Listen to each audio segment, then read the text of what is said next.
Hello, students. This is your part 3 of this chapter 13 India over the ages. इससे पहले हमने पढ़ा कैसे rise of empire we studied about the rise of empire and और हमारा किस तरह से जो इंडस वैली सिविलाइजेशन है उसके बारे में हमने समझा था in Asian period. Now let's take the next one that is medieval period.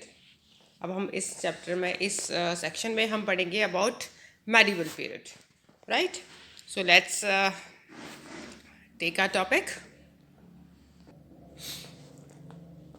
Medieval period. The medieval period in Indian history began with the arrival of the Turks, who invaded India and established some of the longest kingdom in Indian history.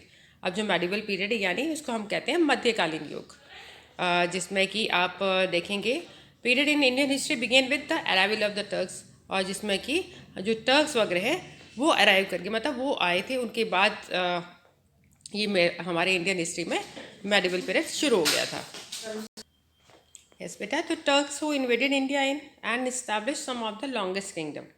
अब जो जब Turks वगैरह हमारे India के अंदर आ गए और उन्होंने आक्रमण किया था and establish some of the longest kingdom, और उसके बाद उन्होंने आक्रमण करके हमारे इंडिया में जो है अपना राज्य स्थापित कर लिया था बहुत टाइम तक के लिए. In Indian history the Delhi Saltanat and the Mughal empire are the two major kingdoms of this period.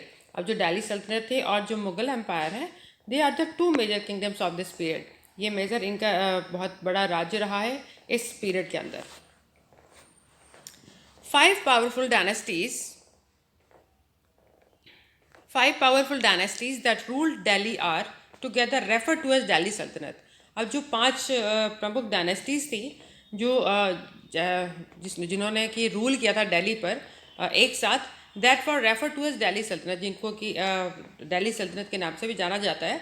तो इनको जो नाम था दीज डायनेस्टी इंक्लूड, जो उनके नाम थे वो थे Mamluk dynasty, the Khilji dynasty, the Tughlaq dynasty, the Sayyid dynasty and the Lodhi dynasty. यानी कि ये जो डायनेस्टीज थी ये हमारे इनके जो प्रमुख नाम हैं इनके, जो कि दिल्ली सल्तनत के नाम से उनको जाना भी जाता है.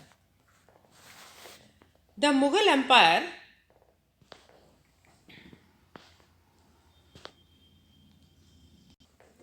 was established by Babur, who came to India from Central Asia. जिन्होंने कि अपना एम्पायर स्टैब्लिश किया, स्टैब्लिश बाय किसने किया वो, that was done by Babar, who came to India from central Asia, जो कि इंडिया में हमारे भारत में आए. कहाँ से? They came from central Asia. Some of the notable rulers of the Mughal period वर, जो नोटेबल रूलर्स थे, जो कि जाने माने रूलर्स थे, जिनको लोग जानते थे, बहुत ज़्यादा प्रख्यात थे, तो उनके नाम क्या थे? That was Akbar, Shah Jahan and Aurangzeb, जिनके बारे में आप लोगों ने बहुत कुछ पढ़ा भी होगा कि भी मम्मी से या ब्रदर से आपने सुना होगा इनके बारे में. शाहजहाँ हैं, हमारे अकबर हैं, औरंगज़ेब हैं.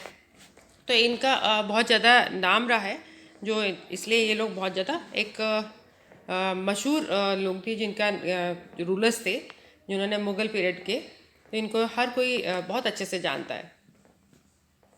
The Mughals were known for their love for art and architecture. अब मुगल्स जो हैं वो किस चीज़ के लिए बहुत ज़्यादा जाने जाते हैं? That were known for their love for art, मतलब उनका जो आर्ट में यानी जैसे चित्र वगैरह बनाना, यानी जो ड्राइंग वगैरह जो करते हैं ना, उसमें उस चीज़ों में इनका बहुत ज़्यादा रुचि थी, इनको बहुत ज़्यादा पसंद था. एंड आर्किटेक्चर, और उस तरह से उनका आर्किटेक्चर में भी उनका बहुत ज़्यादा रुचि रही है. Some of the famous monuments built, और कुछ मोनूमेंट्स हैं जो कि बहुत मशहूर हैं, जो कि इस दौरान बनाए गए. दैट वर, बेटा आगे मैं आपको दिखाऊंगी किस तरह के जो मोनूमेंट से बहुत ज़्यादा मशहूर रहे हैं उनके आप इमेजेस देखिएगा. जैसे कि आपको ध्यान होगा, आप लोग बहुत मे बी कुछ बच्चे वहाँ पर गए होंगे घूमने के लिए, देखा होगा. Let's see there. देखिए ये ताजमहल है. ताजमहल के बारे में बहुत से लोग जानते हैं, इनके बारे में, मतलब ताजमहल के बारे में शाहजहाँ के द्वारा बनाया गया था. उन्होंने बहुत ही सुंदर ये चीज़ बनाई है जिसे लोग दूर दूर से आते हैं, बाहर से आते हैं इसको देखने के लिए. और इसके लिए देखिए कितना सुंदर बना हुआ है. Okay, the next one is this Fatehpur Sikri. इसको भी देखिए आप, अगर इसको भी देखेंगे कितना सुंदर तरह से ये बना है.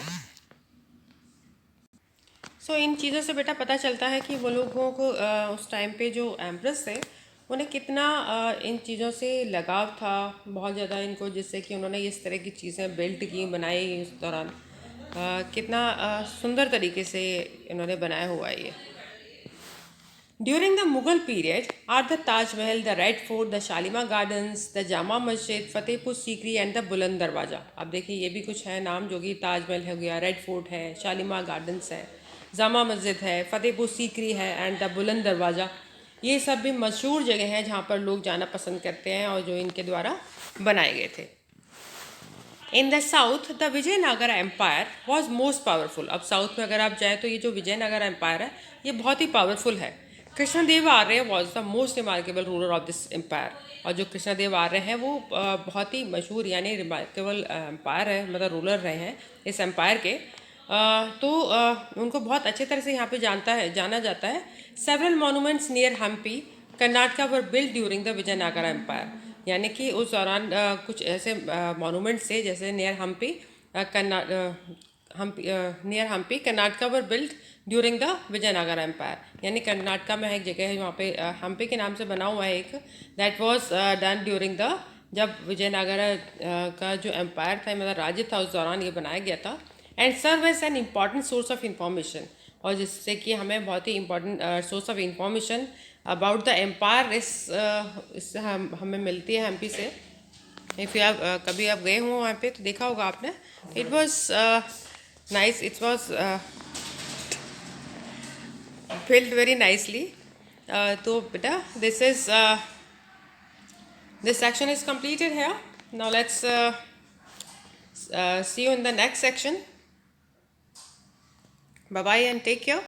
Or do one thing, let's complete our chapter here.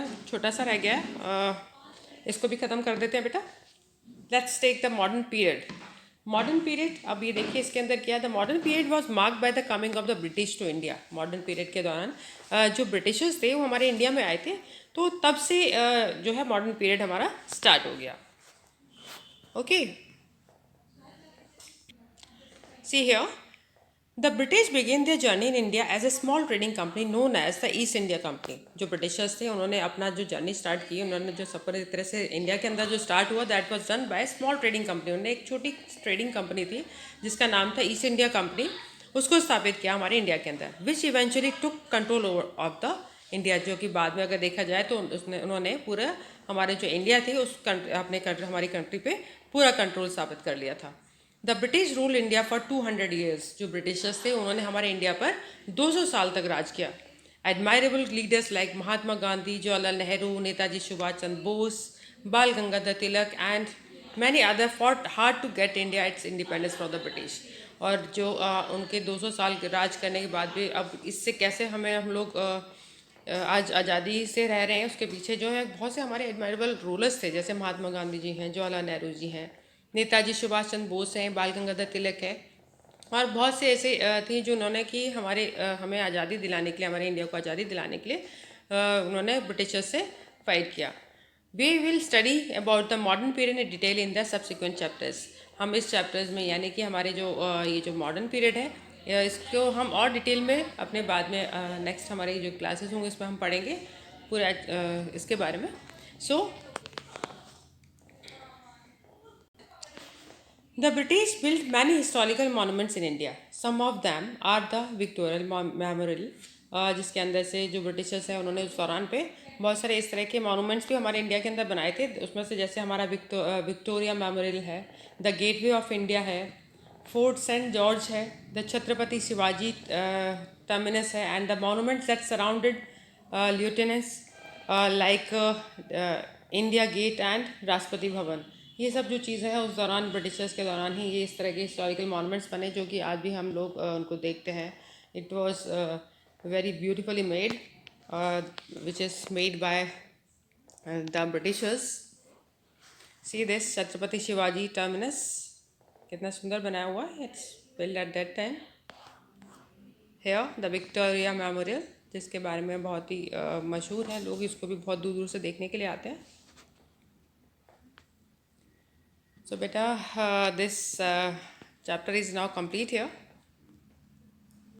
Okay, then bye bye, take care.